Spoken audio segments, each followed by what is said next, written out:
What's up, ladies and gentlemen, and welcome back to TD Fans Talk, home of the real Miami Dolphin fans. I'm so glad to be back with my fans family. What's up? What's up? What's up, everybody? Man, I hope you all had a great day. We're coming up on the back end of the week, so I hope everything is going well for you and your family. Listen, ladies and gentlemen, we got a lot to talk about this evening. We want to talk about the rumors with Russell Wilson. We want to talk about the rumors with Deshaun Watson and what I think about what that means for the reality of Tua Tagovailoa. It might shock some of you all, but we're going to get into some of that. But first thing first, guys, you got to make sure you check out Miami Sports Music. The website is up. It has been launched. You will be able to catch all TD's exclusive content on Miami Sports Music. Make sure that you check it out, ladies and gentlemen, all right? I'm about to be doing a whole new rebranding, so you'll see what that's about.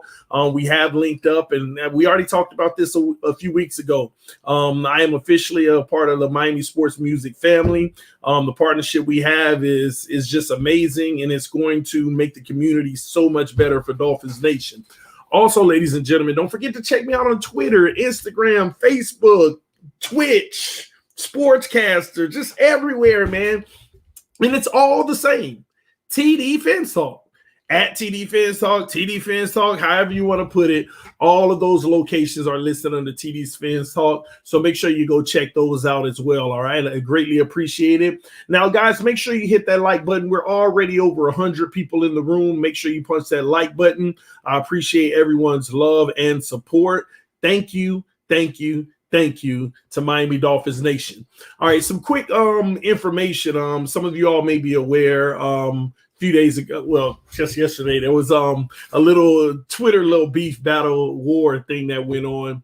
I want to publicly let you all know that I'm actually happy that and many of you, some of you may not even know who I'm talking about because you're new to the channel, but those who have been around for a long time, you know exactly what I'm talking about. Reason, who runs Finside the NFL, an amazing channel. I always tell y'all you should value his content. We had our differences in the past, and one of the beautiful things is we were able to come together yesterday, have a great mature conversation, and put all the little ticky-tack stuff behind us. So after that conversation, I was relieved because at the end of the day, we actually built something special when he was over here at TD Fans Talk. It was just always a partner, always just a beautiful thing that happened. And there were some things that had transpired that, that caused both of us to basically get to a place to where we just decided we'll do our own thing. But, we've worked through those and we've talked through those. And at the end of the day, regardless of differencing of opinions or whatever may have transpired, I want the home of the real Miami Dolphin fans to know that at this point, it's all water under the bridge. We are good. We've been chatting all day today about this number 3 overall pick. So listen, I never asked anybody to take sides on anything. At the end of the day, somebody said this, man, I forgot the exact name of the person on Twitter, but they said Fins Nation is stronger together. And that is true. And I actually want to give a big ups and basically commend Reason for being very mature and taking the high road and approaching me the way that he did. I'll just leave it at that. Don't need to get into details, but it was real. I just gained a lot of respect in the way that he approached me about the things that happened in the past. So just want y'all to know, don't forget, Inside the NFL is family.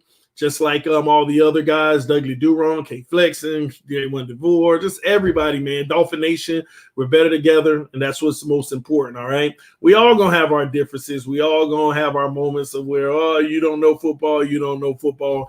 That's all fun and games. That's what we love, all right? So look forward to see me on Finside the NFL sometimes, and look forward to Reason coming over here at the home of the real Miami Dolphin fans at times as well. And because, once again, we're stronger together, guys. And that's just the reality, all right? With that being said, man, it's time to get into the juice, the tea. Welcome, ladies and gentlemen. I want to say welcome to rumor season. See, some of y'all ain't used to this, okay? This is what you officially call rumor season, all right? TD, what's rumor season? Is it just the season of rumors? Yeah, it's that simple. It's the season of rumors, ladies and gentlemen. You're going to hear about half of the league quarterbacks potentially coming to Miami. You're going to hear about every single free agent the Miami Dolphins are interested in. You're going to hear about the Miami Dolphins being interested in trading for this offensive lineman. You're going to hear about this. You're going to hear about that. You're going to hear about pity pat, tic tac, toe, everything you need to know. Okay. The reality is, who cares? 99.9% of the rumors don't even come true. Let me say that one more time for the people in the back. 99.9% of the rumors do not come true. Now, with that being said, I'm going to have to back up for a moment and tell you that this is not your typical offseason for the Miami Dolphins. There are going to be a lot of rumors, and I really do believe some of them may come true. Which ones? Don't put me on the spot. I don't know. Come on, ladies and gentlemen. I have no clue. I don't know which ones, okay? I don't know which ones are going to come true, okay? But what I can tell you is this. In regards to the rumors of Russell Wilson, Deshaun Watson, I sat back today and I thought about it because, everybody's sending me, they name us number one likelihood to land Russell Wilson. You know, I'm not really into all of that stuff, just like I'm not into Watson, but y'all know me. If it is a potential reality, I'm going to talk about it because just in case it does happen, I'm going to talk about why I don't think it will or why I think it will. So in regards to Russell Wilson, the Seahawks are going to make that decision. The Seahawks are the ones. Russell Wilson isn't saying trade me, forcing his way out. He just came out and said, I'm unhappy. It is not the situation with Deshaun Watson, ladies and gentlemen. Now, if Russell Wilson is actually traded, it's only because of one reason. It's only for one reason. It's because they realize that they cannot win another Super Bowl with his salary. It's that simple. It's amazing to me that, and I don't want anybody to think I'm saying that it's Russell Wilson's fault, because it's not. If it was my son, I would tell him go get his money, every penny he can. If it was me, I would go get every penny I can. So it has nothing to do with Russell Wilson, what I'm about to say. But the issue is, Russell Wilson is complaining about they have never been able to protect him. But if we dig down to the real truth of the matter, they can't afford to protect him. Now, that is a fact, and it's a true lie and a false fact. You know, I always say that. It's true that they can't afford to protect him, but it's false in the sense of they can let go all the good players on their defense and get a great O-line. So they can afford to protect him, but they'll have a trash defense. So with the salary cap situation in Seattle, it's really hard to give your quarterback everything they need. Everybody talked about Patrick Mahomes and, well, you know, the old line didn't hold up like it used to because two of their players or whatever were out and the receivers didn't help out. Well, that's more like what Mahomes is going to deal with when his money kicks in on his contract, because you can't afford all that great talent that you've been living around for the last 3 years. At some point, they gotta go ahead and realize now it's time to pay you your money, and now we have to go through the roster and take away talent from you. So teams have to pick and choose where they put the best talent they can on the team. The Buffalo Bills, they decided to go primarily offense, give a good O-line, give weapons, give the quarterback, good enough to take you on a deep run in the playoffs but not win a Super Bowl. Russell Wilson, when he first came in the league, they decided we're going to load up on defense, and that defense led them to the Super Bowl with a good run game and a quarterback who kills you in play action. But as soon as the money came, they had to make a decision. And what was that decision? Trying to maintain the defense while suffering with the offensive line. See, when your quarterback makes 15, 16, 17, 18, 19, 20, 22% of the salary cap, Organizations have to pick and choose, where is our weakness going to be on this roster? We have yet to find a team whose quarterback is making that kind of money actually be able to have a well-rounded team all around them. They have a major flaw in some area. A major flaw in some area. And that's the problem. They're good enough to outscore you to win games in the regular season and win a game or two in the playoffs, but never good enough to go to a Super Bowl when the quarterback's getting paid. So the Russell Wilson rumors, I believe, will end up going nowhere, because I think the organization is just going to load up on the O-line and make the necessary cuts at the receiving core, the running back core, the linebackers, the secondary, somewhere. They'll give him the protection he needs going forward, but at the same token, they're going to lose 2 or 3 players in the process on some facet of the team that's going to show in the playoffs.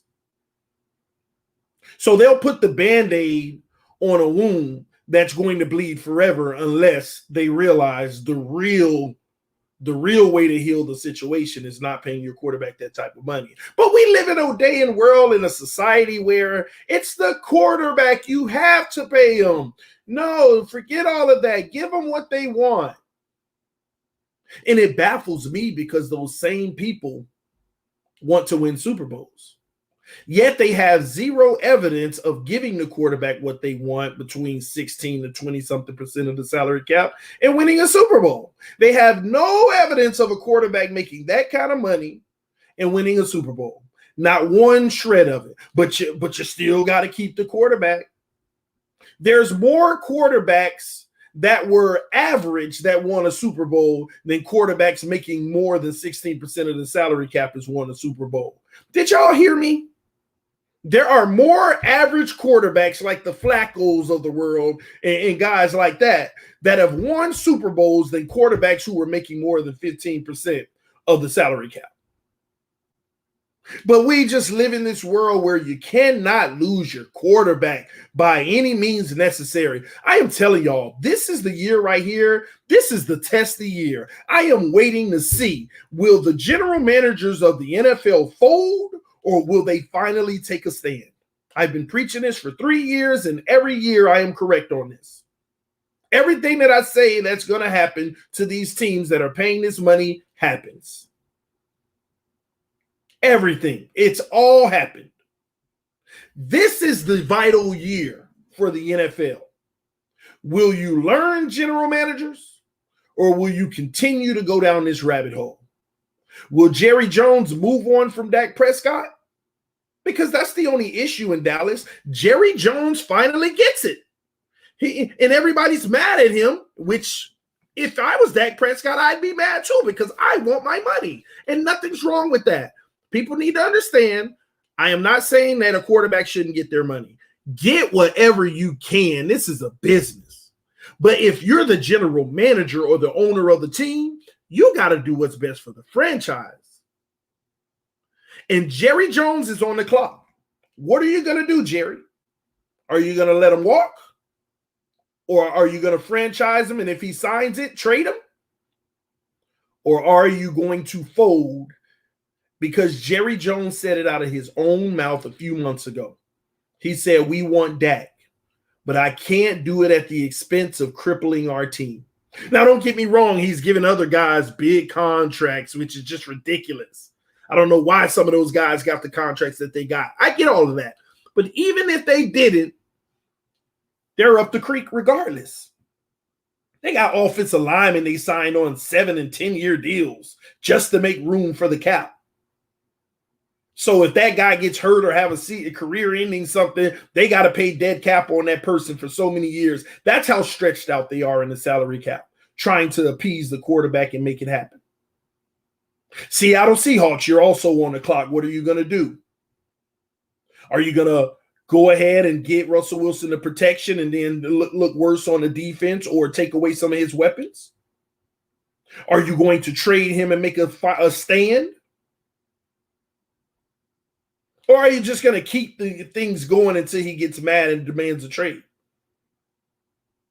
But at the end of the day, none of those scenarios outside of letting him go, trading him, is going to win you a Super Bowl in the near future. And I know what people think. Well, trading Russell Wilson ain't going to help him win a Super Bowl either. We got to stop falling in love with players. If the player isn't winning you a Super Bowl, then why are we so in love with them?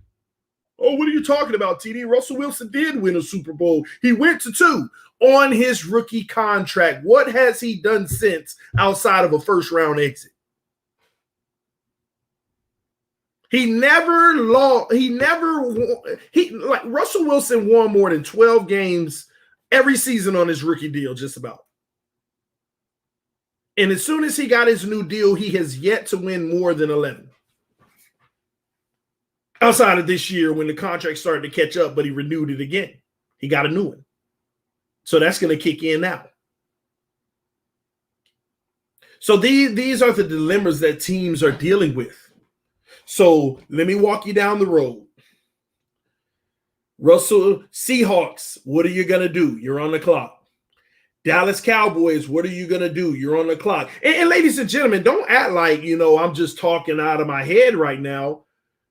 The organizations have finally spoken out and actually agree with me. Jerry Jones agrees with me. Everything I've been preaching for the last 3 years, that's what Jerry Jones just came out and said a few months ago. I can't do it at the expense of ruining the team. Jerry Jones agrees. The Seattle Seahawks agree because they waited to the very last minute last year when they were talking about trading Russell Wilson. They knew they couldn't live with giving him a new deal, but they were backed into a corner and had to do it. They agree with me. The teams that are right dead front and center agree with me. And guess what? The new era is coming in, ladies and gentlemen. And now they have to deal with it. Buffalo Bills and Josh Allen. Baltimore Ravens and Lamar Jackson. Houston Texans and Deshaun Watson. They already gave him his, but they screwed up by giving him all the guaranteed up front. Now he goes to another team and he's cap friendly. If he stays in Houston, it's still a cap disaster. That's the thing you have to understand about the Deshaun situation as well. Say things were to work out in Houston and he stays. It's still a cap disaster. It's the Dallas situation and the Seattle situation. But if he goes to another team, that new team is going to have all the cap flexibility in the world with his contract because Houston has paid most of the guaranteed money. We're in a quarterback situation, ladies and gentlemen. But that's not act like this is something new. It may have not have really happened with the quarterbacks, but it's happened before. I'm going to give you 2 positions this has happened to before. The running back position and the cornerback position. First, I remember it happening in the cornerback position when Nnamdi Asomugha and all of those guys got their money. They went to the new team and they were bums. Never lived up to that big contract. It started with Nnamdi Asomugha. Then it was like 4 more corners after that getting these mega deals. And then the league 2 years later said enough of that. If the highest paid corner is making 15, no, we're about to drop this market. Next thing you know, they went all the way down to the highest paid corner making 10 again. Outside of those guys who still had their deal. Outside of those guys who still had their deal. So they brought the corners back down, and now it's slowly creeping up, but it's at least more worth it now because the salary cap is about 40 million, 50 million more than it used to be at that time. Let me give you the second example. Do you remember the other position that got inflated? And now nobody cares about the position when it comes to money. Y'all put it in the comment section. I know you're smart football fans. Tell me what position started getting overinflated and then they wiped it out. And now most teams don't even care about the position like that anymore to give that kind of money. Put it in the comment section. I know you know the position. Thank you. Running back. Do you remember that too? Running back position went berserk. Guys were getting crazy money. And the league said, no, we got to bring their values back down. And they dropped their values. Now you can get you a really good running back for $7 million a year. But back then we were talking about 13, 14 million. And everybody started to be like, man, it's not worth it. We got to bring this back down. And they brought it down. The league brought it down. The league brought it down. Jerry Jones helped bring it down. You remember how Jerry Jones brought it down? Everybody was mad with all those running backs he had. And they were like, why would you get rid of our best running back? And Jerry says, shut up. A Mack truck can run through this offensive line. And he proved it the next year, the new running back over 1,000. Then when he got rid of that one, they said, why did you get rid of him too? He said, shut up. A Mack truck can run through this line. Got him a new back in Ezekiel Elliott. Did the same thing. Jerry Jones brought that market down a while ago. People learned from that. But are they going to ever learn when it comes to the quarterback? Are they ever going to learn when they come to the quarterback? See, let me tell you the semi-adjustment they made with the quarterback in the past. It was a slight adjustment they made that nobody thought about. It was with the collective bargaining agreement. It was when you can give quarterbacks money straight off the draft. I mean, your first round picks. You can get them money straight off the draft. Then all of a sudden, they went to a draft pick salary schedule where your first round, number one overall pick can't make more than this. Then your number two pick can't make more than that. Your number three pick can't make more than that. That's how they tried to control the quarterback situation. But do you know why they even did that format? Because they already saw the quarterback position jumping out of proportion with Ben Roethlisberger, with Peyton Manning, with different guys like that, Matt Stafford, all of those guys, Aaron Rodgers. The quarterback thing was jumping out of proportion and those guys weren't winning anymore. They were relevant enough to go to the playoffs, but they were killing teams, and all the owners got together and said, we got to do something about this. So the only solution they came up with was when rookies come in, we're going to cap them. But haven't you noticed half of the rookies are in the playoffs every year? Not the veterans. It's the rookies. When I say rookies, the guys that are in their first 4 years, they're taking over the playoffs, ladies and gentlemen. At least half of all playoff quarterbacks are on their rookie deals. It didn't used to go that way. Well, TD, they're just better now. No, they got more talent than they've ever had around them now. When rookies came in the past, they never had this kind of talent around them. They had to grow with the team. They had to grow with the team. 5 wins before you draft them. You draft them, 7 wins. Year number 2, 9 wins. Year number 3, back down to 6. Year number 4, 9, and we just missed the playoffs. You know, all the Andy Daltons of the world and all of those guys. We're not far removed, ladies. The Ryan Tannehills of the world. Am I speaking to the choir here? Do y'all see how that was happening? That's how it used to be. Now, half of the guys on a rookie contract are owning the playoffs and making deep runs.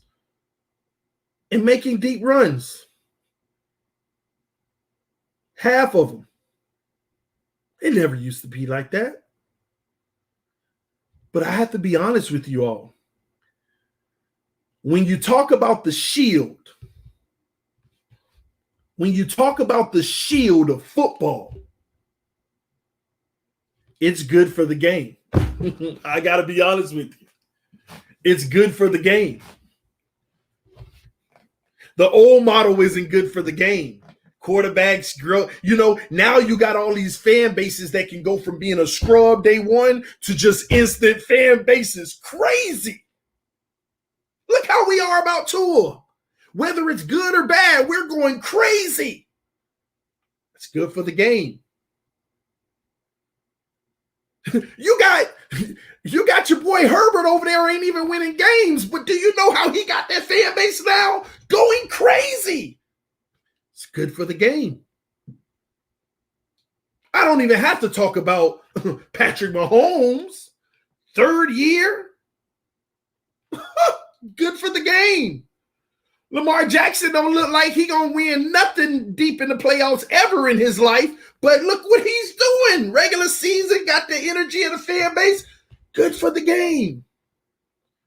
Cincinnati's like, oh, we had another down season, but we got Burrow. He got hurt, though, but we still got him. He'll be back eventually. Good for the game. It's all good for the game.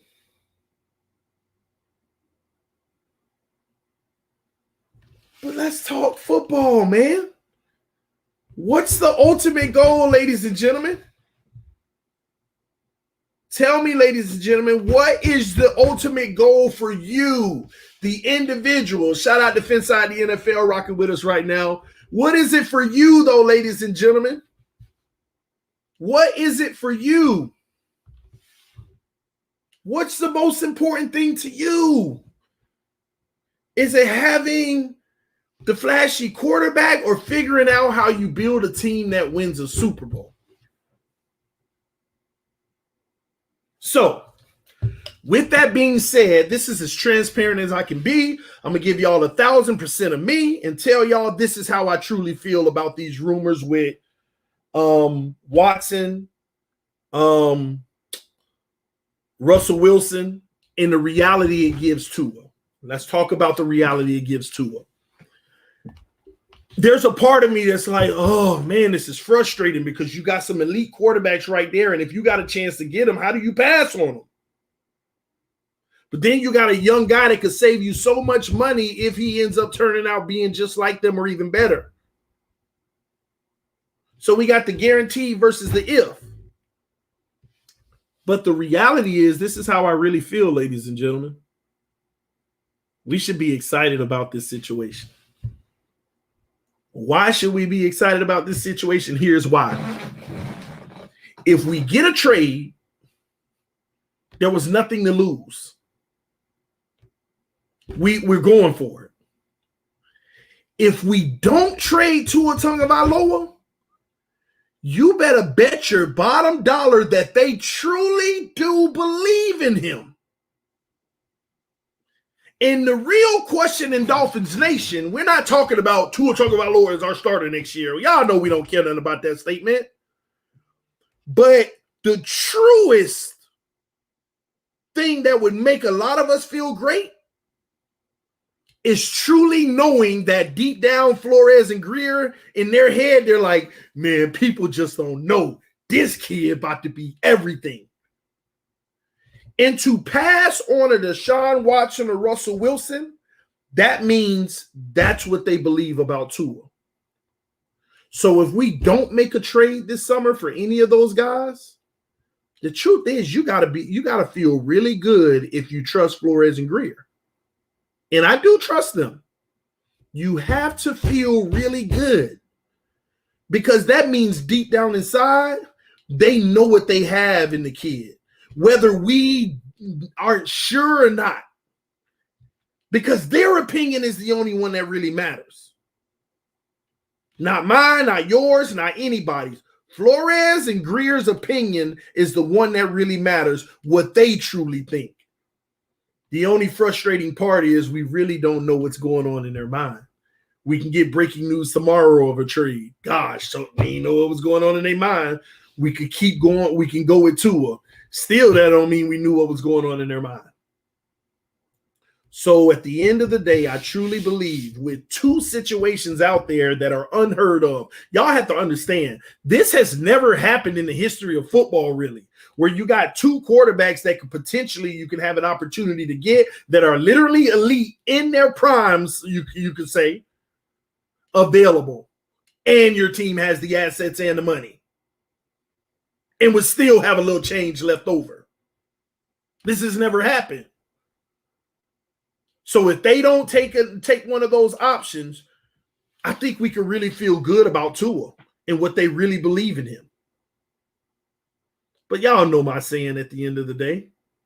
It's the same. Time will tell. Time will tell. But I need y'all to do me a favor and monitor the situation with me. Not Watson, Russell, and Tua, but monitor Dallas. Monitor Russell in the Seahawks. Monitor Josh Allen in his career. These are the things that I'm trying to open a lot of people's minds up to. I want you to watch Josh Allen's career after he gets his money. I want you to continue watching Russell Wilson that keeps getting paid and the team hasn't had any better of success since that time. I want you to monitor the Dallas situation, whether they pay him or not. If they don't pay him, does the team actually get better? And if they do pay him, does it go down? I want you to monitor Lamar Jackson's situation coming up. I want you to monitor Josh Allen. I want you to monitor Deshaun Watson if he stays or Deshaun Watson if he goes. I want y'all to monitor those situations so you can learn something from it, because I truly do feel like we're about to go through another 6-7 year period of the same situation and many people still not learning their lesson, crying that you got to pay the guy. We just went through it. I told y'all to do the same thing with Cam Newton 3 years ago. I said do the same thing with Kaepernick. I said do the same thing with Russell Wilson back then when he first got his deal. And it all came out to be true, but nobody was listening. Keep watching it. Keep watching the situation so that we can actually identify how to build a team and stop being too in love with players. We don't need the best quarterback in the NFL. Truth is, we don't need Watson or Russell. Every single one of us would recognize we love them. If you wouldn't, then, I don't know. We just got a difference of opinion. But that ain't necessarily what you need to win it all. And when I do look at Tua's game, as I continue to break down film, when we continue to improve on the O-line, when we continue to be better at the wide receiver position, he's going to be productive. My biggest concern is in the heat of things, in critical, crucial moments, those moments, how productive will he be? And those are the answers that we won't get for another year or two.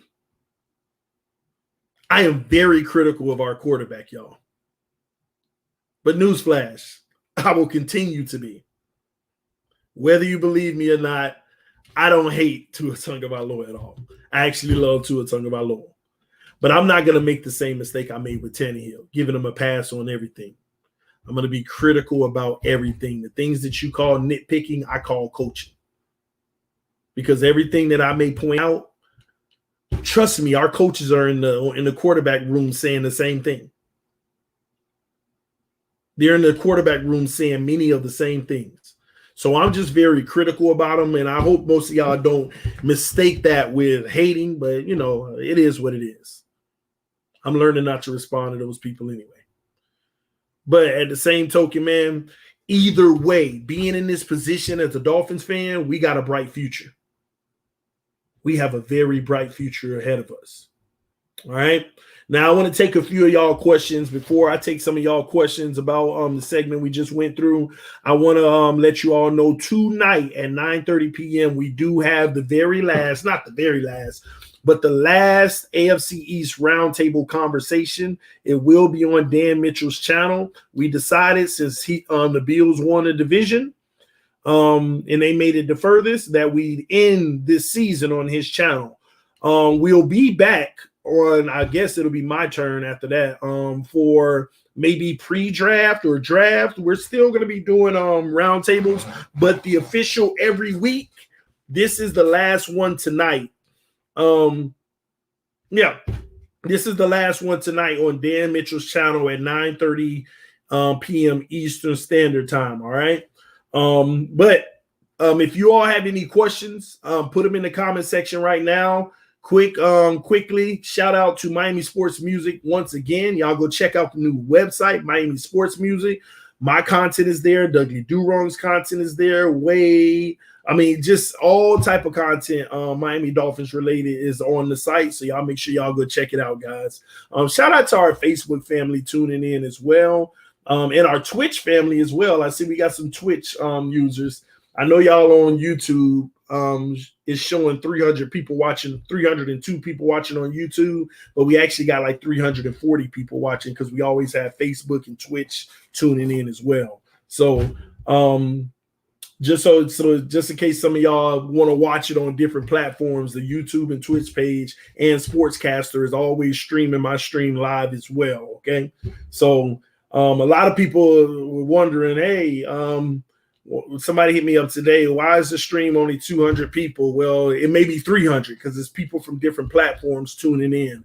I see the overall number, but that doesn't really matter to me, guys. So long as we're enjoying ourselves. So again, put your questions in the comment section. I want to be able to answer them so that we can have a good conversation, because there's been a lot of rumors, a lot of possibilities that's been talked about out here, and I want to answer a lot of the questions that's been coming in the Instagram. Hey, TD, hope all is well with you and your family, bro. Been a while. My birthday is this weekend. Well, happy birthday, Sam Dog, the infamous 253. I hope you enjoy it, my brother. I hope you enjoy it, man. Will it be 17 games next year? According to the NFL, yes, unless they change it at the last minute. They had already put that into work last year, that this year would be 17 games. They will also be increasing the rosters potentially to 60. But like me and Ballgame was talking about the other night, or we'll talk about in text. I don't know which one. But some teams may elect not to carry 60 people, because you got to understand, 60 people means more salary cap. You see what I mean? Like if you add another 5 people, and even at the league minimum, you might as well take another $4 million off of the money that you thought you had. But a beautiful thing about that is just recently the NFL just increased the salary cap by like 3.9 million. Don't quote me on that, but it is so close to that. That's what just hit my head. But I think it was like 3.7, 3.9 million. They just increased the cap from 179 to like 183 something or something like that. All right. So every team got like almost another 4 million just now on the cap. So maybe that'll offset. But if I was a team, I'd be smart and not pick up 60 players. I would go with my normal 55, unless the league require you to. But I would go with my 53-man roster. No, if I'm not mistaken, didn't the league increase it last year to like 54, 55? Now, I may be off on that. Maybe they were proposing it and they never did it, or they did it because somebody just said 53. Don't quote me on it, but I will tell you, if I got an opportunity, if they increased it to 60 and they allowed us to keep 53 if we wanted, I stay with the 53. And then, guys on practice squad, if we need them, we'll just move them up, because we need the money. We want to have y'all don't understand. There are windows. There are windows, ladies and gentlemen. We need to get that straight now. There are windows. You don't think I want to take advantage of what the Chiefs, Buffalo, Baltimore, all of those guys are taking advantage of? A quarterback on a rookie deal with the most talent he's ever going to have around him and your best chance to go to a Super Bowl? I want to take advantage of that. There are windows. We are in that window. Tua Tagovailoa, year 1, down the drain. That's done. Patrick Mahomes didn't play his rookie year. Done.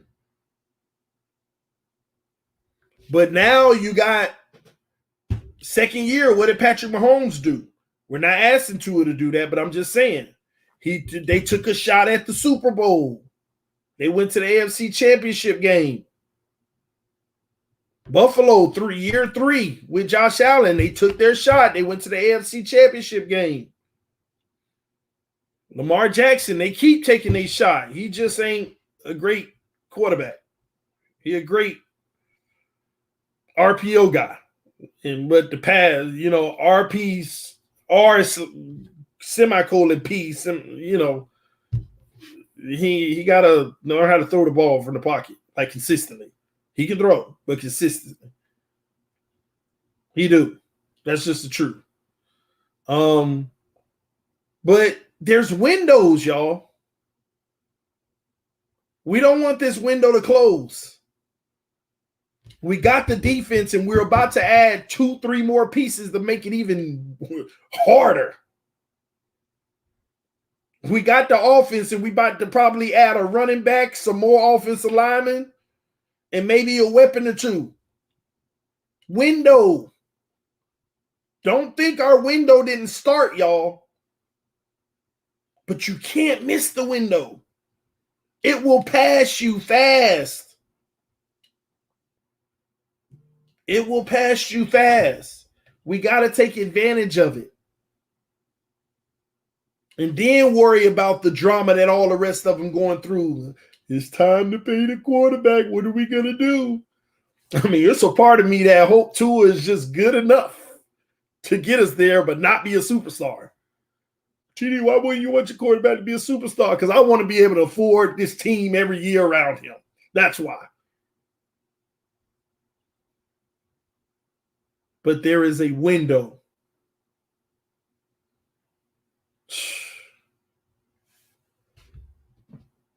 There is a window, y'all. We started this process 2 years ago. We're headed in the right direction. I'm not even going to say that this year is the year. But we're in the window. 2022? Oh, yeah, it's on. Expectations are high. Listen to me, ladies and gentlemen. 2022, 2023, those are the highest expectations you as a Miami Dolphin fan should have for this organization. Period. In the last 25 years, 2022 and 2023 are the highest expectations you should have for this organization. That's when you should be like, oh, it's World War III if you ain't at least threatening something in the playoffs. If you ain't at least getting us a, first round situation or something, second round or something. Those 2 years are your critical years. This year coming up, this is the first time me talking Miami Dolphins football in a very long time. I don't know what to expect. Y'all know the optimism in me is like, we're going to be straight. We about to win 12, 14. But this is the first time I'm like, I don't know what to expect. And honestly, it all depends on how we spend this money that we got. The change that we got, the little 30-something million that once all the cuts and stuff are made, we're going to be at about 42.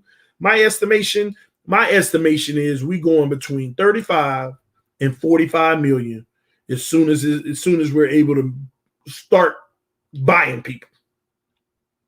We're going to be between 35 and 45 million.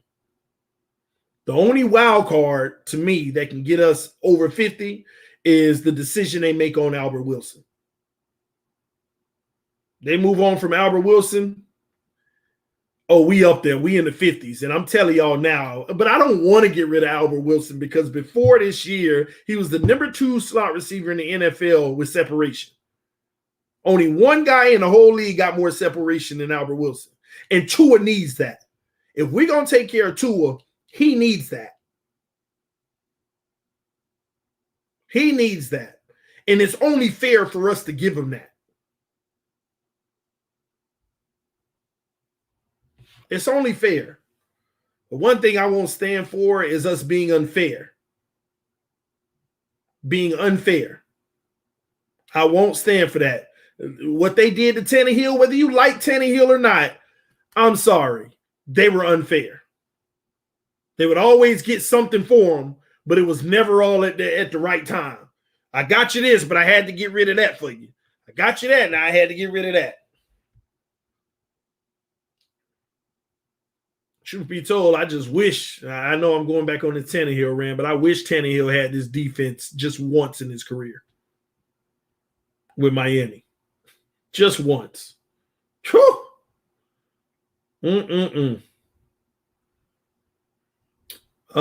Tua, baby, bigger Dolphins fans west of the Mississippi, right here in Washington. State fins up. That's what's up, Jared. Trevor said, if you haven't, my hot take is Bucks would still have done as well with Winston. That's a hot take, John. I guess you can keep that one, homie. I don't know about that. Mr. Ballgame said, Tua don't owe you anything. Offense is not just the QB. The offense owes you, not just Tua. I agree. Yeah, we can. I mean, at the end of the day, you can't put everything. Honestly, I mean, when you look at our offensive woes with Tua in the game, if I like it's unfair to break it down and talk about percentage, but if I was to dare to, I would literally say Tua was about 25% of the issues. Wide receivers were about 30%. Play calling was a huge chunk of about 35%. And the remaining little 5% is just immaturity from the offense as a whole. Just the combined unit not getting it done and the inconsistency in the running game. That's where I would put it. I know y'all may have your own breakups on that and stuff. Everybody, but let me tell y'all this. There's one group, man, I go to death fighting with y'all about it. I don't want to hear nothing about our O-line. Now, talk to me about the veterans on the O-line. We all in agreement. So they were playing like trash this year. And I know y'all don't like me calling some of our players trash, but it's certain guys that were just playing like trash on the O-line. Veterans. But don't mess with me about Hunt. Don't mess with me about Kinley. Don't mess with me about Jackson. Don't mess with me about them. Being rookies, I'll go out on the limb to say I was highly impressed. Y'all leave me alone. I don't want to argue with nobody about it. I just don't. But the O-line, them 3 rookies, when you, just like we say, you got to consider Tua was a rookie. When you consider them O-line was with 3 rookies, I'm highly impressed. And I use the word highly. I don't know what it is, but I got this football man crush on Solomon Kinley. I just love his game. I love how he is. He's like 60% of Panay Sewell to me, the way they play. Like just getting to the next level and just wanting to just destroy what's in front of them.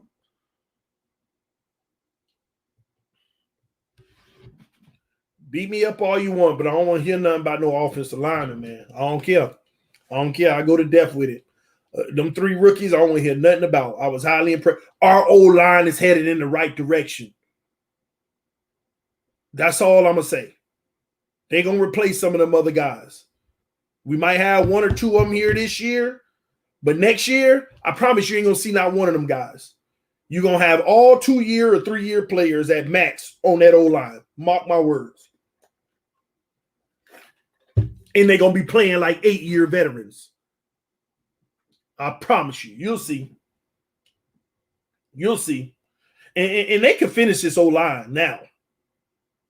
There are some guys who are come up on potential trade opportunities that's on the block that have been reported lately. They can make a move on. It just depends on how much money they're trying to spend. In what positions. It's tricky because we got all this draft capital. You can either go get you a really good stud for $12 million in a trade or free agency, or you could just spend $5 million, $4 million at number 18, or so forth and so on, a few million on a guy that you think you can, get playing like Kinley, get playing like Jackson, get playing like Hunt. That's the situation we in. That's the tricky part.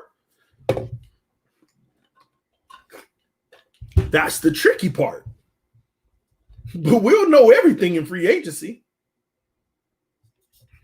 We'll know. We will know.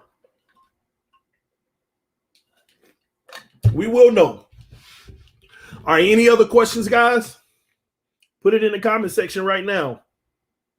Tua to the Saints for Jameis Winston, Lonzo Ball, and Lil Wayne. Oh, my gosh. Orlando Brown. Man, I would think about that today, ball game. Orlando Brown, 24 years old, available. I was thinking about that today. But then I'm like, how much is he going to cost? because he gonna need a deal. You know, so if this free agency is gonna be a wild thing, man. What would the Miami Dolphins do in free agency? I ain't gonna lie. I'd go get Brown. Like, why not finish the O-line? We can finish the O-line right now. We can finish the O-line right now. Why not? Finish the O-line. Secure that Tua ain't running for his life, that he could really calm down in the pocket, that he could feel like just like he felt in Alabama, and let's see the best version of him. Finish this O-line.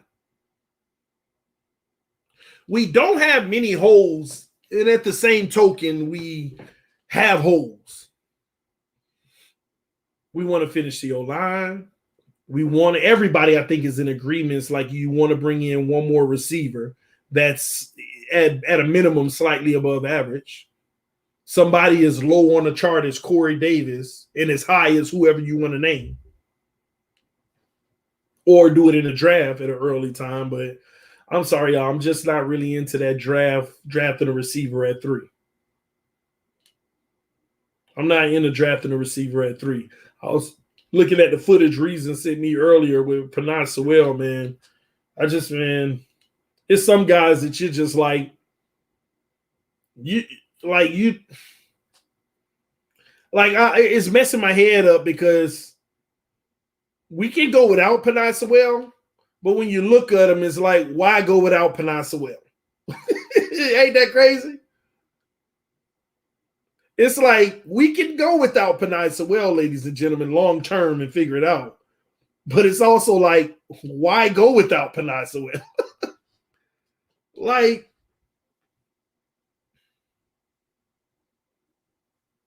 it makes me feel like we're in a great position.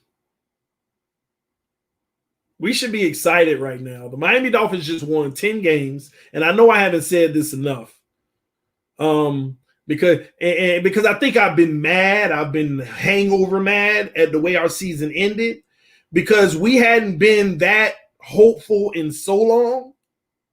We didn't even know what it felt like to, like, when's the last time we knew what it felt like to have a chance in week 17? When the last time we knew what it felt like to have a chance in week 17?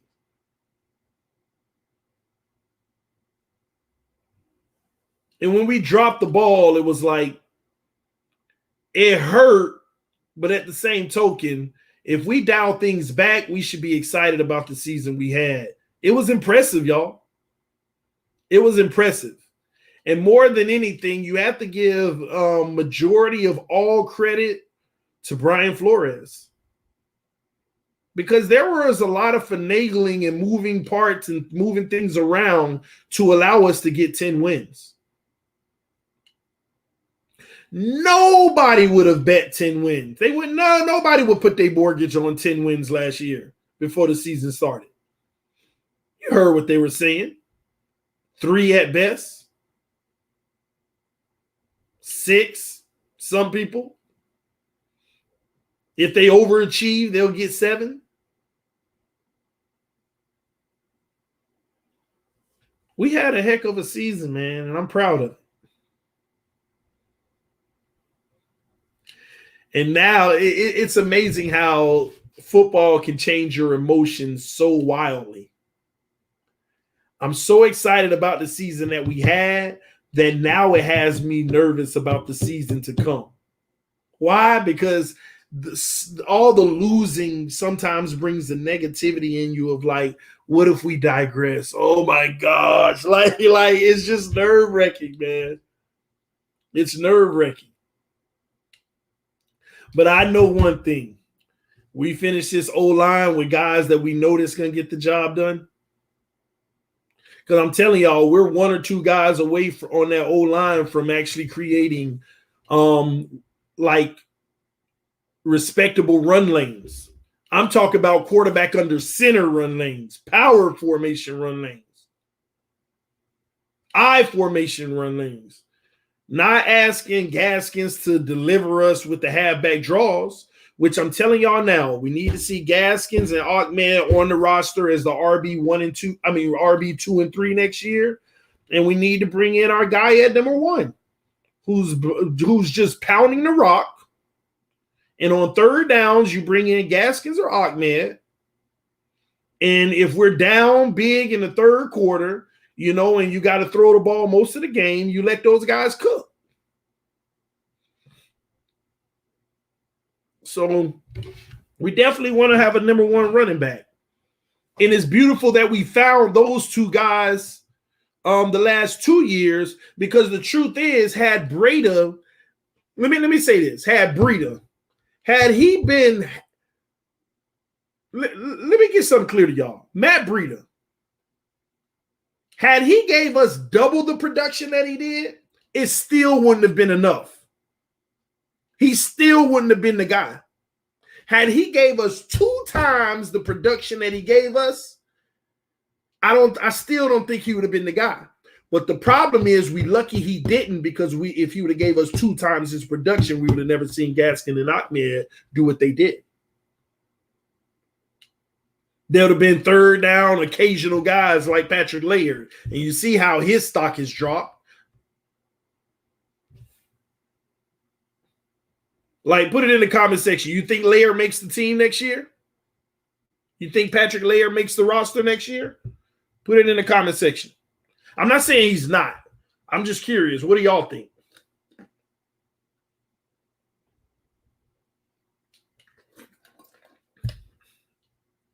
No, he probably won't. No. Nope. No. I hope. No. And that's the problem, And I don't know if that's a direct correlation with his game, but he just got outran and he didn't get the opportunities because other guys were producing. When you get in that game, you got to be the guy. They said Jefferson was a bad route runner also, but we see how that went. That's interesting. So real quick, guys, I want y'all to put it in the comment section right now. Put it in the comment section right now. Who are you taking at number 3? Who are you taking at number 3? Today, where are you on the number 3 overall pick mentality?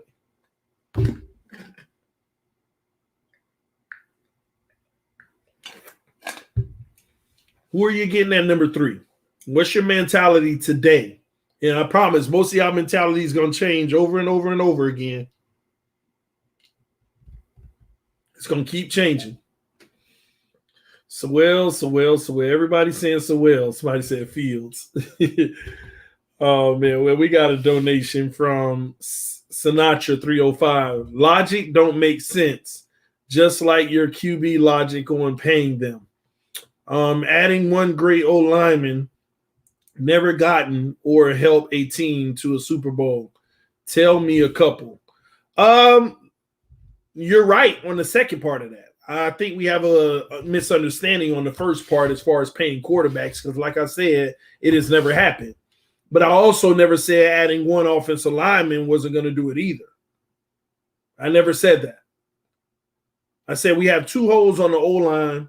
We also would like a better run game, a number 1 running back, and one more weapon in on the receiving core. That's what's going to make a difference for this offense with this defense. So I think we just have a misunderstanding. I never said just one O-lineman. I said a lot more than that. And as far as the quarterbacks, I still stand with that. Nobody has done it. Nobody has done it when you pay them that kind of money. All right. Ball Game said, I'd rather take an experienced young lineman than a rookie, but it is what it is. Yeah, now that's a given for me, ladies and gentlemen. You give me a guy coming off his rookie deal and he already proved his point, and we got a chance to get him, I'm taking that over any draft pick any day of the week. Any day of the week. Any day of the week, ladies and gentlemen. over Penei Sewell, over anybody, because we're not going to sit here and act like guys still don't have a bust factor. I don't care how good you were in college. I don't care how much of a beast Sewell is. You still run a risk of once you hit that NFL being a bust. Not saying you will, but you run a risk because you ain't proved nothing in the NFL yet. But you give me a guy who done been through 3-4 years already, like Brown, Orlando Brown, I'm good. I'm good. I would actually take that. Take that. Ladies and gentlemen, I would take that. I'm sorry. Listen, I've come to realize a lot of people just like gambling. There are a lot of people who just like gambling. They rather go with the potential than the proven. So that's where I'm at with it. Go ahead. That's where I'm at with it. Why pay Brown? If you don't have to, you don't. But again, how much? I'm curious. How much would you? That's the thing about Brown. How much would you have to pay Brown? That's the interesting part. What would you have to pay Brown? That's what we need. That's what we need to. That's what we should be talking about.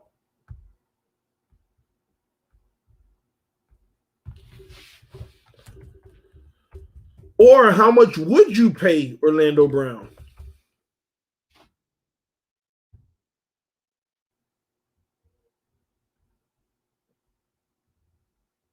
Let me see. And I'm pulling up the information now just so y'all see. Give me a second.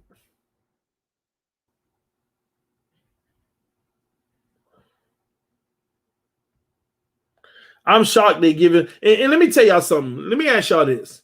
Why do you think the Baltimore Ravens would give Orlando Brown permission to seek a trade? He says, I'm a left tackle. Straight up. Because that means Austin Jackson will have to move. Because that's his gripe in Baltimore. He wants to play left tackle. He wants to play left tackle.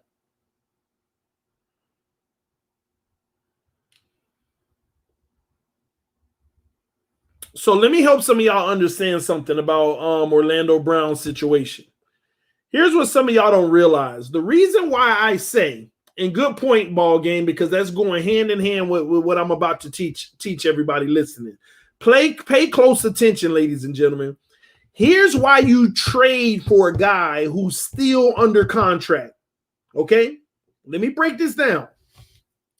In 2021, he is due $920,000. He's not even going to make $1 million this year. Let me educate y'all on something. This is why, if the Dolphins wanted him, I don't know. But this is why you do get him now if you want him. This is why a lot of people will be calling. Because no matter what contract y'all saying he want, if you get him now, you win. Why? Because now you can go ahead and sign his new deal right away. And instead of spreading out a 4-year deal, you could spread it out into the 5 or the 6, whatever's still left on the rookie deal. That's how you get creative. That's why they gave Watson his money when they did. That's why the Buffalo would be idiots if they don't talk right now with Josh Allen to redo the deal. Because when you're doing it for the future, but you're allowing yourself to spread the money out more years. Does that make sense? So if you get a 4-year, $100 million contract, I'm giving you simple terms so you understand, it's not going to be 25 a year. It's a 4-year, $100 million contract that now you get to spread out over 5 years. Do you get it? It's just like Russell Wilson. I mean, not Patrick Mahomes. He signed his deal last year. Okay, I'll come get it. He signed his deal last year, but it didn't kick in this year. It kicks in next year. because they were able to spread it out a little bit more. Okay, I'll be right back, guys. Give me a second. Come on. I'll get it for you.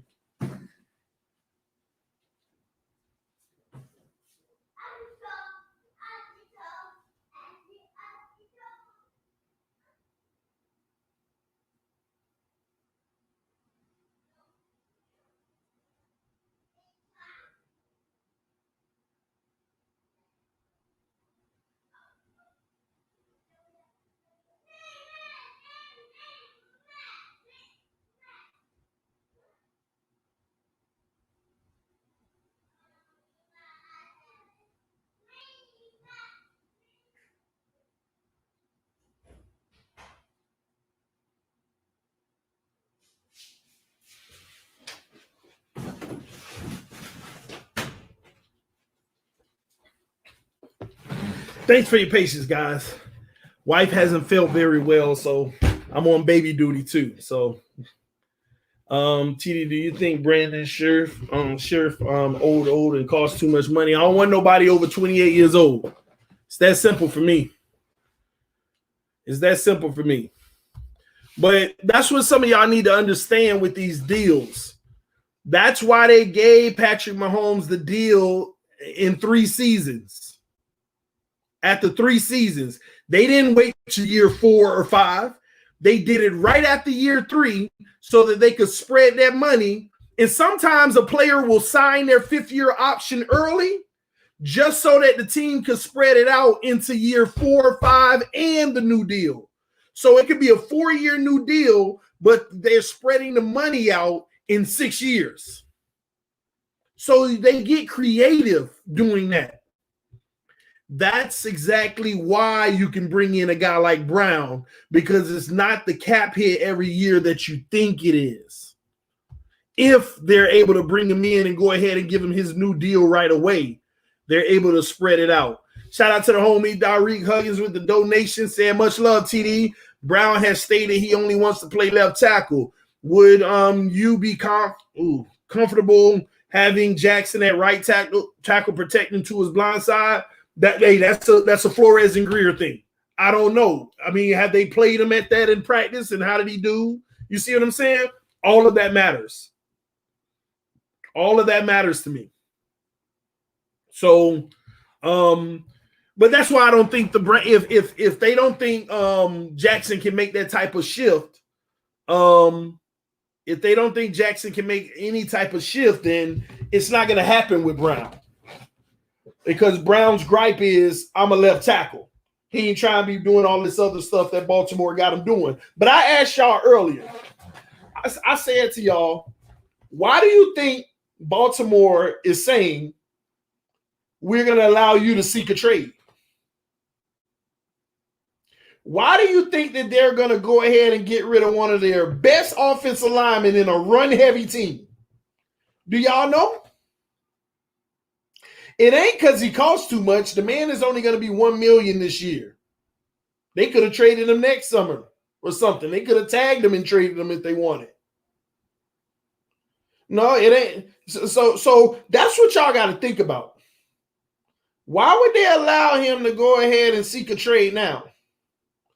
Because they got to pay Lamar Jackson. They got to pay Lamar Jackson. So once again, the ridiculousness continues. Let me pay my quarterback and give him less protection.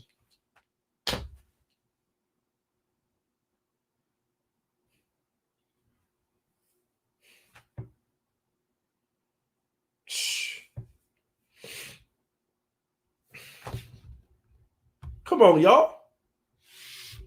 And I agree with that ball game. That's my thinking too.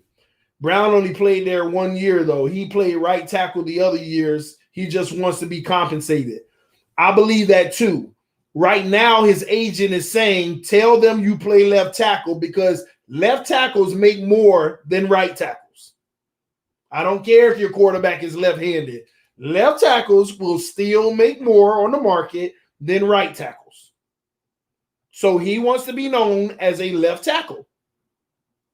It's just like that Clowney situation where they were debating on, is he a linebacker or a defensive lineman? Because did y'all notice the NFL franchise tags? Like, I want y'all to think about that, the franchise tags and stuff.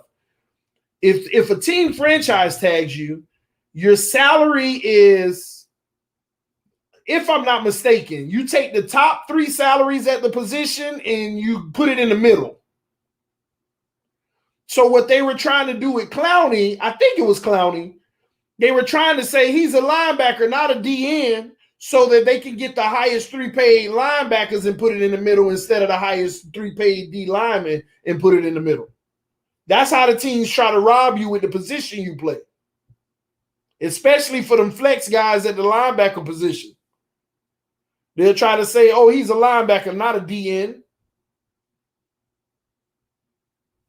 So you average the top 3 salaries at the position, and that's what the franchise tag is worth. But that's the issue.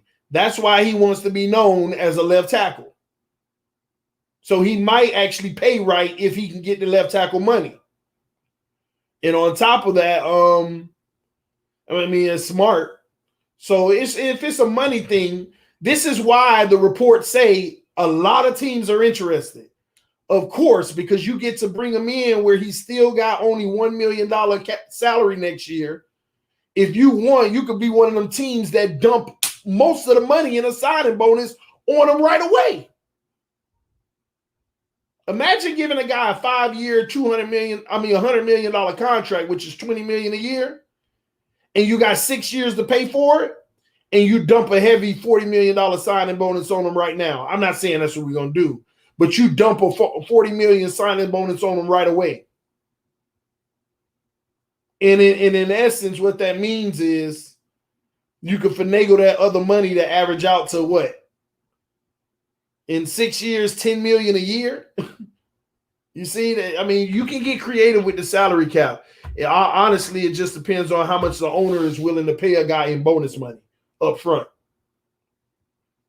All right, Clemson Eagle with a donation said no right tackle has ever went number 1 overall in the draft. Now, yeah, we know that. Well, I didn't know that, but I'm not surprised that a right tackle has never went number 1 in the draft. But, that's also, I think that's unfair, though, because that's also because 95% of all quarterbacks or 98% of all quarterbacks are right-handed, so the blind side.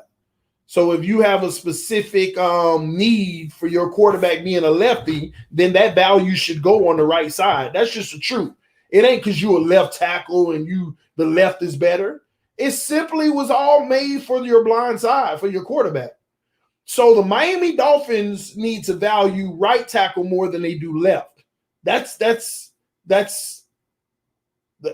how it works. The Miami Dolphins value the right tackle should be the higher paid guy than the left tackle. Just so you know, that's how it should be. But hey, we'll see what they do. We shall see. Let's trade for Russ, TD. Nah, Russell had the defense. He won't have the running game yet. Now, let me tell y'all something. Y'all got to understand something. Who you think costs more, Russell Wilson or Deshaun Watson? Put that in the comment section. Who do you think will cost more, Russell Wilson or Deshaun Watson? Y'all better get it right. You better get it right. Half of y'all probably gonna get it wrong. You probably gonna be dead wrong on this one. Wilson, Watson is younger. Watson, Russ. Man, Russell Wilson will cost more, man. What are y'all talking about? It ain't, listen, as long as Brady doing what he doing, that younger stuff ain't applying. If Brady doing what he doing, Russell Wilson got at least 12 more years. Russell Wilson already a made man. What has Watson won? Man, Russell Wilson would be worth more than Watson, man. You ain't gotta believe me, man. No, it ain't gonna be Watson, y'all. It's not gonna be Watson. Russell Wilson would get more. In my opinion, again, Russell would get more. Yeah, that math doesn't add up to me. Which math? Who you taking out of the 2 TD? The second, I believe you made second round.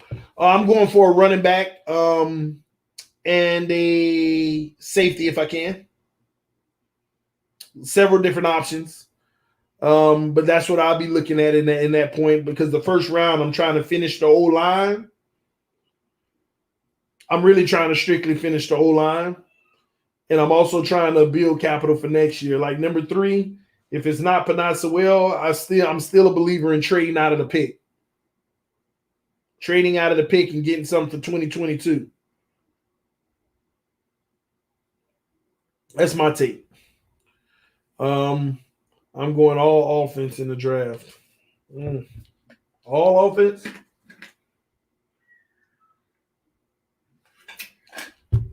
If you went all offense in the draft, you're going to have to cut somebody that you draft when it's roster time. It ain't going to make no sense. You would have to cut somebody. You probably end up cutting some of your 4th, 5th, and 6th round picks. If you went all offense, not draft a single defensive player and go all offense in the draft, you got to cut somebody that you draft. So it was a wasted draft pick. Wilson just wants protection. They'll get it for him. He ain't leaving. I agree. That's what I said at the beginning of the show ball game. But what they going to give up to get that protection? Because they going to get the protection. But who they going to cut? Who they going to trade? Because it's going to have to be somebody. They ain't just going to go get no $2 million, $3 million guys. They're going to actually make a statement and actually go get some real protection. Who they gonna supplement that with? Because they books already all up to the T. That's just like Buffalo. I look at them and I wonder how are they gonna get that much better? They salary cap situation. Then when you look at Kansas City Chiefs, another team, how they supposed to get better? They already negative in the salary cap.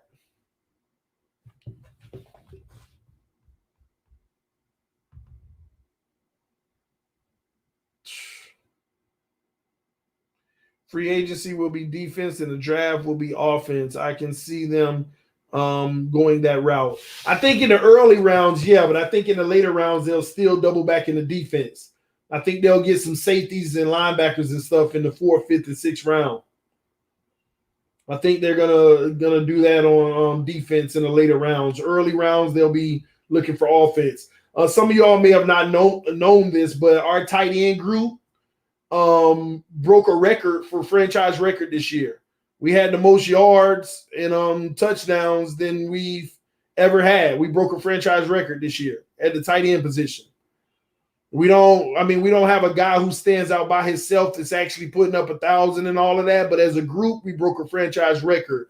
Tight ends as a whole were productive. And look for them to get even better.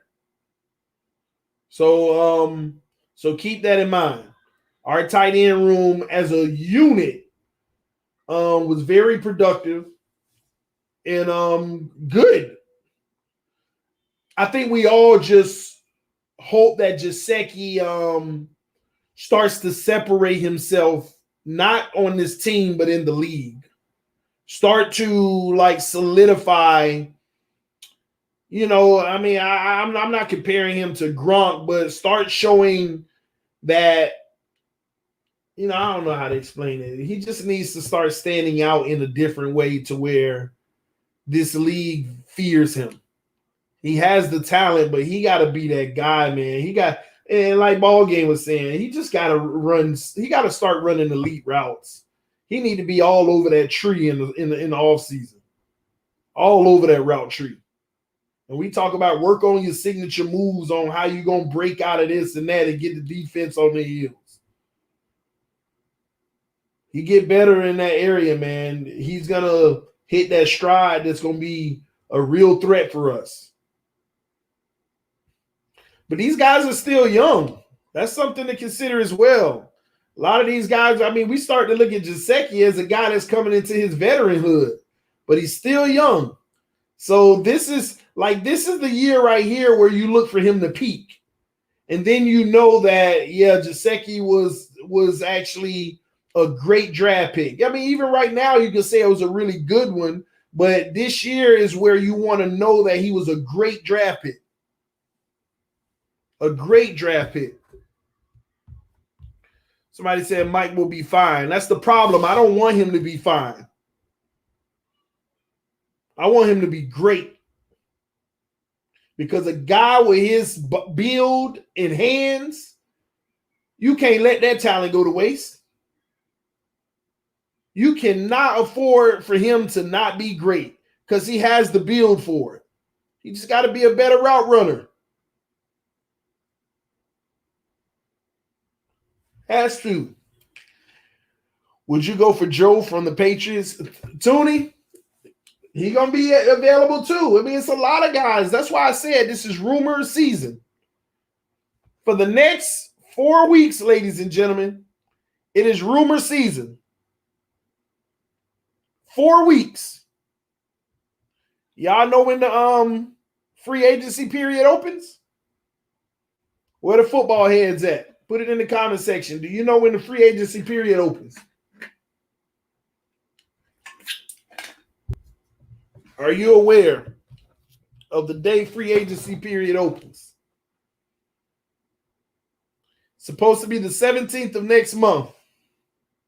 That's why I said 4 weeks. 4 weeks from now will be around March 12th. And then they give you that like 3-day period where you could talk, the tampering period or something like that. So you could talk, you can make deals that aren't in stone until the 17th, but you can start talking to people and saying this is what we want to offer and they can agree in principle. 4 weeks, y'all. It's gonna come quick. It's gonna come quick. When is the league year over? I gotta look at that date. When do they actually make cuts? Tamping period.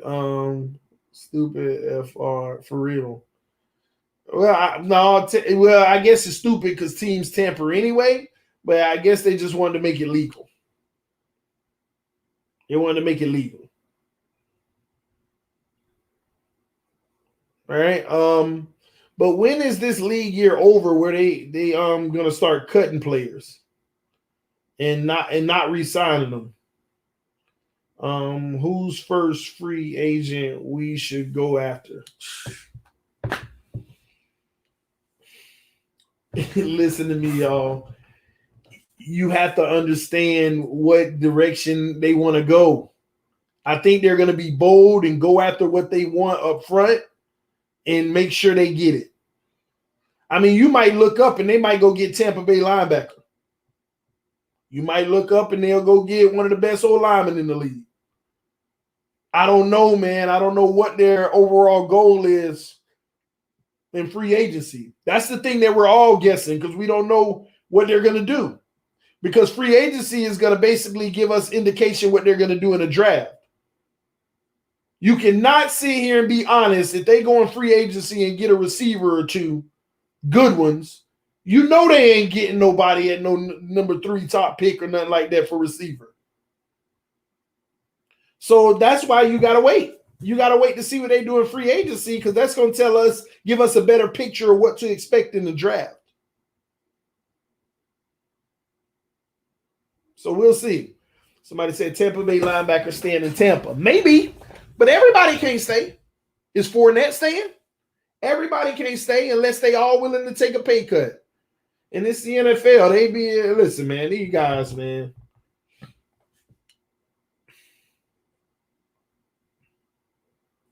I'm calling now. We're not drafting a wide receiver at 3. Lord knows I hope not.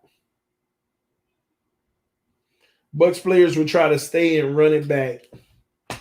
They'll have a good shot at it. Their quarterback ain't killing their salary cap. They can afford all these guys on the team.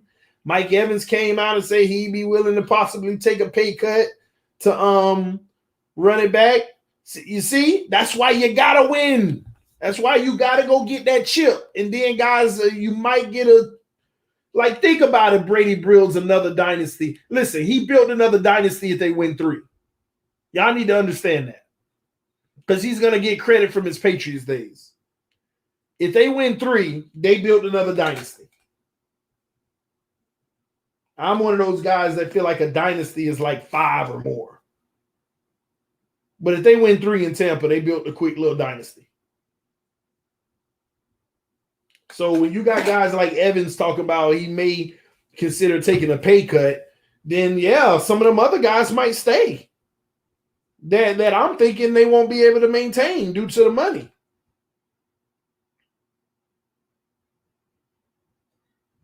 We'll see. I don't know what direction this team is going to go in free agency, but it's going to be fun. That's one thing we can all agree on. Free agency in the draft is going to be fun for us. In the trade market, too. I tell you now, Miami Dolphins making some kind of trade.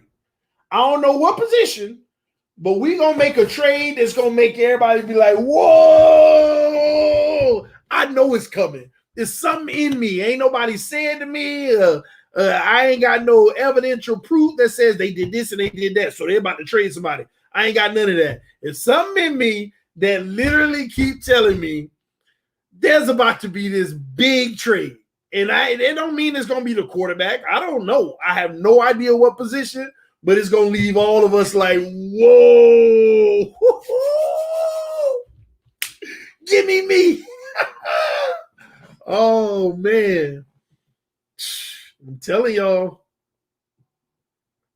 it's going to happen this offseason. Somebody, we're going to be involved in some kind of trade. We're going to be involved in something major. And it's going to be beautiful. It's going to be beautiful. Things get bad. It could be X. I ain't even think about that in my thought process. I just kept thinking about a gain. But it could be a loss. I don't know. I have no idea. But listen, something big going to go down. Somebody said Andrew Luck. Oh, man. TD, is you a secret agent who knows stuff that we do? No. No, not a secret agent. Listen, y'all, I'm telling y'all that just continue to enjoy this offseason. Y'all continue to enjoy this offseason. We finna have some fun. It's going to be, it's something going to happen. Something's going to happen. I know it. I just know it. I know it. A piece of me feels like this too. You don't have all this money and capital and don't make no splash. We Dolphins, baby. We splash. We Dolphins, baby. We make splashes. You don't have all this and you ain't getting no splash out of it. You ain't gonna take something. You ain't gonna make something happen. You ain't gonna make a move for Nagel something.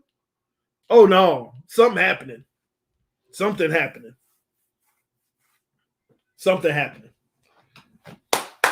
We shall see, man. Anywho, man, like I said, at 9:30 tonight, we have the AFC East roundtable on Dan Mitchell's channel. Don't forget about that, ladies and gentlemen. Also, again, make sure you go check out Miami Sports Music. Listen, T, have you seen the new practice facility? Yes, I've seen it. I've seen the inside. I've seen videos, everything. I might even attend, depending, whenever they host it. I might even attend the opening ceremony or whatever. So we'll see. Depends if I get that invite or not. Hopefully I do. That'd be pretty cool. Because I get all the community events. Like, whenever we go out in the community and the research, cancer research, and all of the community, all the good things that Miami Dolphins do. I'm welcome to all of those as a member of media. The football aspect of it, I haven't gotten those credentials yet. Again, that's what I'm working on, but I haven't really been to none of the other ones. So I have to really attend those. I just haven't because of COVID. I said all last year I'm not doing none of that stuff because of COVID. But that might fall under that category, the actual like ribbon cutting and all of that. So if they send me the invite like they send me all the other invites, then I will make it to that. And hopefully I can get some footage or even go live from it. We'll see. So we shall see. All right.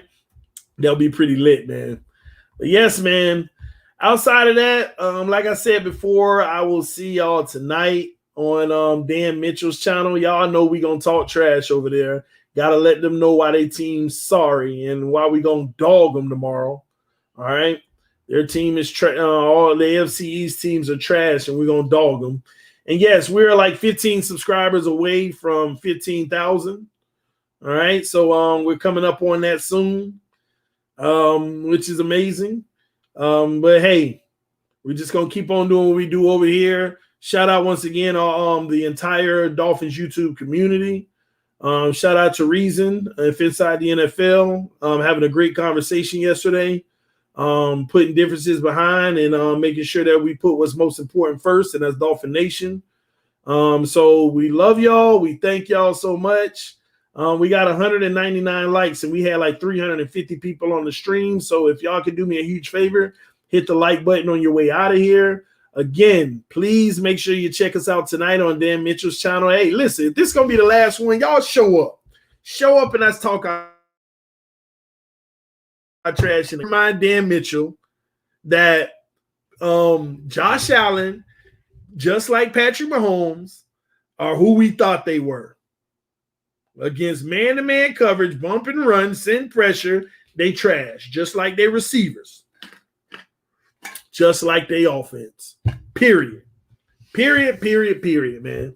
But it should be fun tonight. It's going to be our last one. I get it. Hopefully the Kansas City Chiefs guy is on again, because I told him if y'all tune into the last roundtable, I told him exactly what was going to happen. He said this guy's ridiculous, and it happened. I said Mahomes, I'm getting shut down. He said who's going to start the receivers? I said they're going to get shut down. He laughed. They got shut down. 9:30.